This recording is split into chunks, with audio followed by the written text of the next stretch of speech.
Sparita and welcome back. Here is your favorite travel girl from Rome, Italy.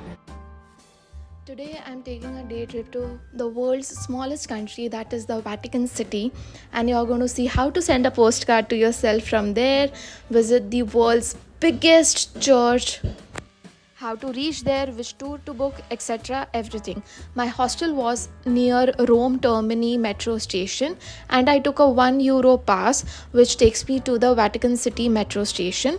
Rome is famous for its public transport breaking down regularly, so please be careful that you are reaching there at least an hour prior and you're not stuck like me, because I had to take line A to go backwards and then get on another line B to reach the station. Thankfully, I had left early so I could reach on time, and I was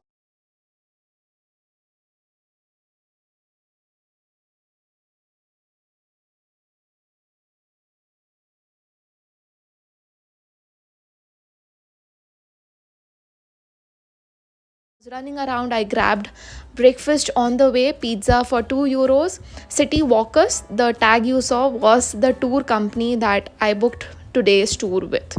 So we entered the Vatican City.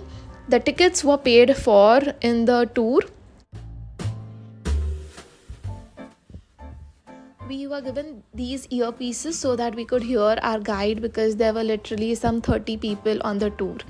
Get your guide counter is also here, but I would highly recommend getting a human guide versus an audio guide, because he or she can take you around all the famous places where you want to spend your time and you're not lost whether I should hear about this place or not.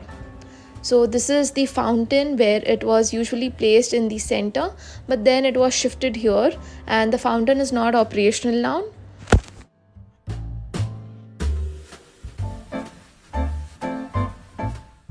Our guide is explaining us everything in detail about the Sistine Chapel, because you are not allowed to talk inside the chapel and no photos or videos are allowed. So everything about Christianity, the Last Judgment, and everything she explained to us in detail.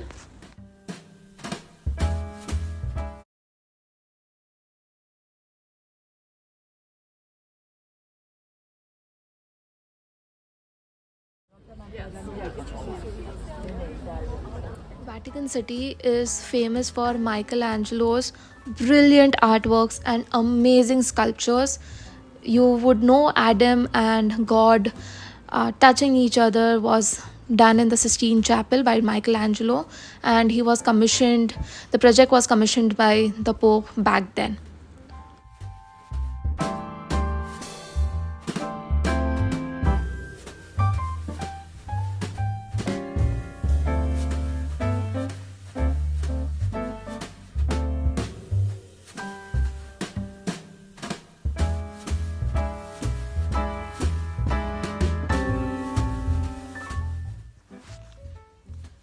The entire tour lasted for three and a half hours, and towards the end of the tour, I am going to head towards a new destination in Italy. So watch till the end to know how I traveled there and how much did I pay for it. Entering the Vatican City, it is going to be extremely crowded even when I was traveling in the shoulder season, that is April in the year 2023. Keep in mind that you are with your guide the entire time, and you can understand it with the static radio, that's the earpiece on your ear. If you hear some static, that means that she is going away, so just run wherever she is, because in shoulder season it was heck crowded, so I can't imagine how it would be during the peak season. This is the inside of the Vatican City after the gardens, where we went inside and we saw a lot of sculptures by Michelangelo and the Apollo sculpture, which is currently in Greece. And this is the first copy of it. There were a lot of animals and human sculptures, paintings done in the Renaissance period and even before that. A lot of popes commissioned a lot of artists to get these ceilings and walls, tapestries, even the floors get beautiful art done by various artists across the history.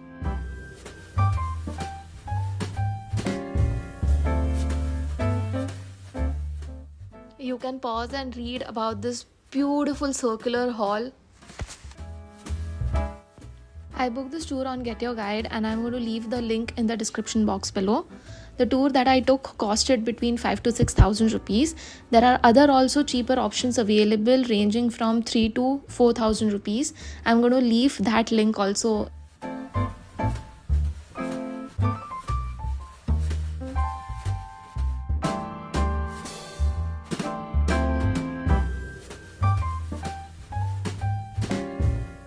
These are mosaic tiles, and the sculptures that you see on the ceiling are hand sculpted at such a height. You can also DIY this trip. You can buy the tickets yourself and figure things out via Google Maps, and audio guides available freely on its website or Rick Steves' website. But I wanted a guide with me, so that's why I went ahead with this option. I just didn't want to figure things out entirely to the detail by myself. This is a goddess or mother goddess, so that's why the multiple breasts and multiple children below her. Michelangelo sculpted a lot of nude pictures, and after Renaissance, the Pope asked everyone to cover the crotch area for some decency. Tapestry that the artists have commissioned, and from left to right, it is said that whenever you walk, it feels like Jesus's eyes are on you when you're walking anywhere. So, point being that God is always with you. Tapestries mean paintings on a cloth, and you see the entire corridor was with such beautiful paintings and such detailed and minute coloring on it. Just have a look at this one. This ceiling was particularly different. This one was my favorite one.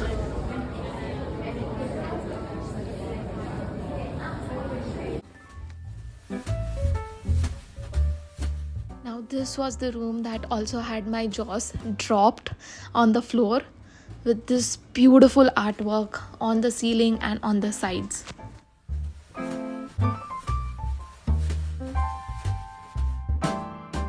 The entire corridor was filled with such maps which the artists drew by their navigation without satellite, without Google Maps. And these maps of Greece, Northern Italy, Southern Italy, Venice are 80% accurate, which is commendable, and we all need to bow down to their intelligence.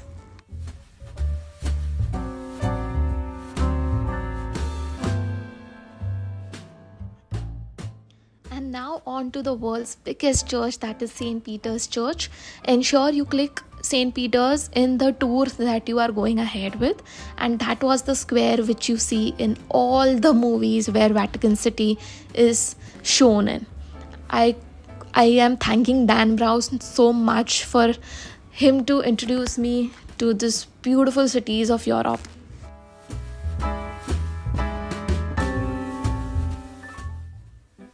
The height, size of the paintings, the sculptures were incredible and equally beautiful.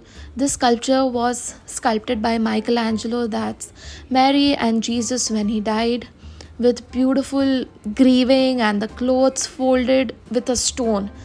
It is really commendable artwork that you are going to see here.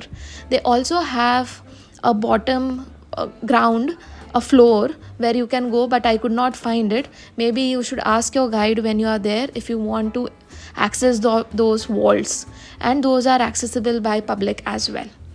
Now that's the clock from where the sunlight comes in for the church.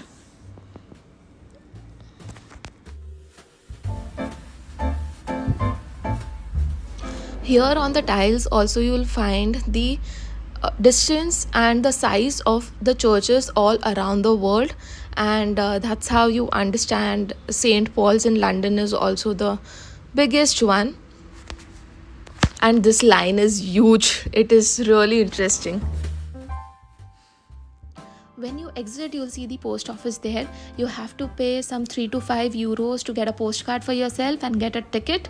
They deliver these postcards all around the world, but remember to carry a pen with you, because I really had a difficult time borrowing a pen.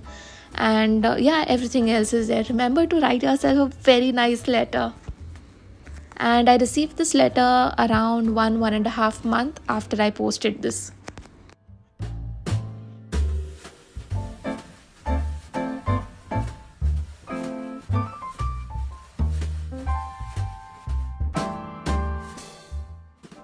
And there's only one washroom here, which is beside the post office.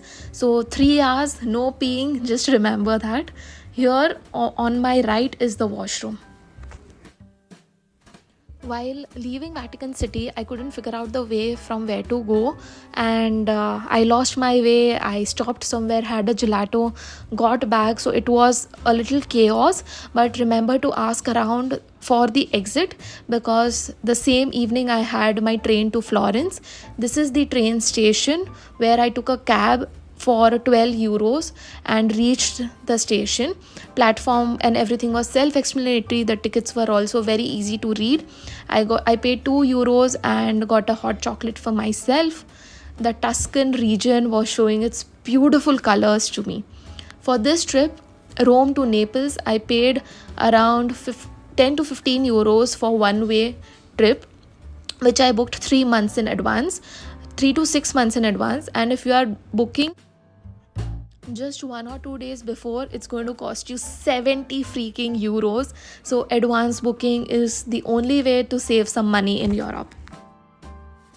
The nearest station to my hostel was Santa Maria station, but I got down at Firenze Campo di Marte. But that time I didn't know that that was not the platform for my hostel.